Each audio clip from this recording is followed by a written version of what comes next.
If you often find yourself wanting to study but then end up slumped on the couch scrolling on TikTok until 2 a.m., then this video is for you.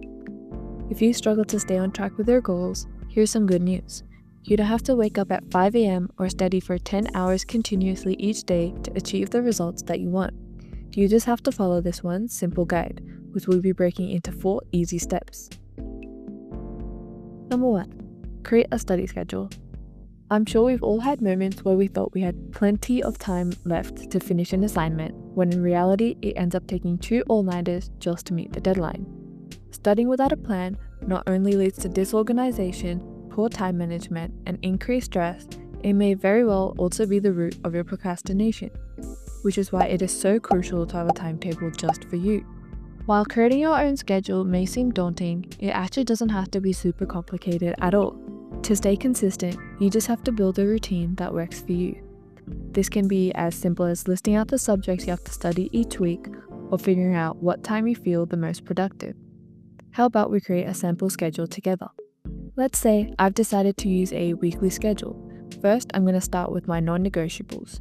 These will be events I know I cannot miss throughout the week, or are recurring commitments such as school from 8 to 3 p.m, a dance class every Thursday between 5 to 7 p.m, and a tutoring class on Saturday from 12 to 1 p.m. Next, I'm going to split out my time into different blocks such as leisure time, eating, sleeping, and finally, studying. It's important to consider how long you'll be studying, how often you want to have breaks, and for how long.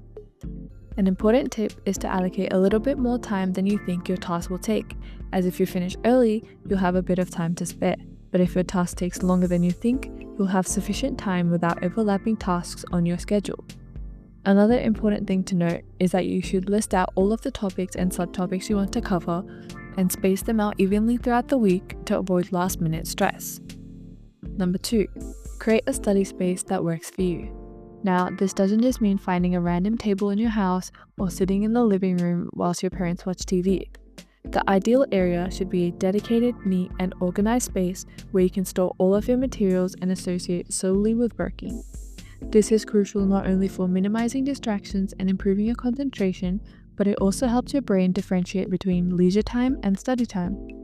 Psychologically, our brain associates specific environments with certain activities and mental states. By using a particular area only for studying, you create a powerful signal to your brain that it is time to focus.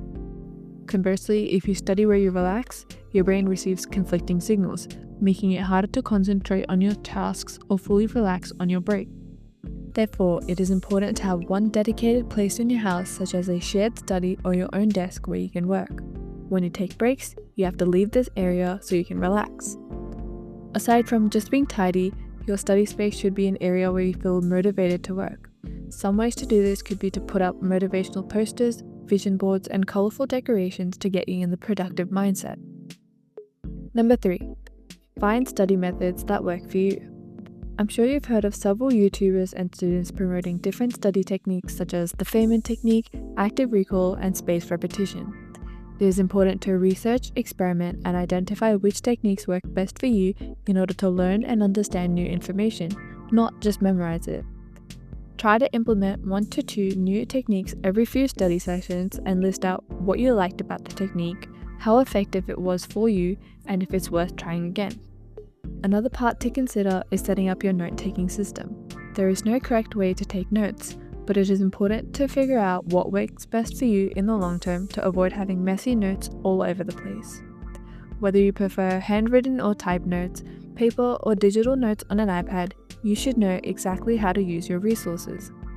Depending on the subject, you can split this into class notes, finalized revision notes, practice questions, and home study. Let's say your English teacher speaks insanely fast and has absolutely no PowerPoint slides.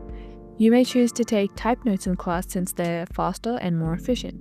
However, you may still choose to make your finalized summary notes in your notebook, as handwriting assists with memorization and retaining information.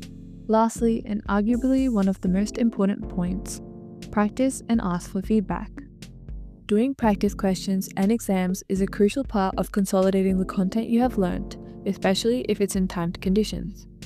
These are especially important as they highlight the gaps in your knowledge and can help you understand what concepts you don't fully understand yet. They also familiarize you with the format, timing, and pressure, making the real exam feel less daunting.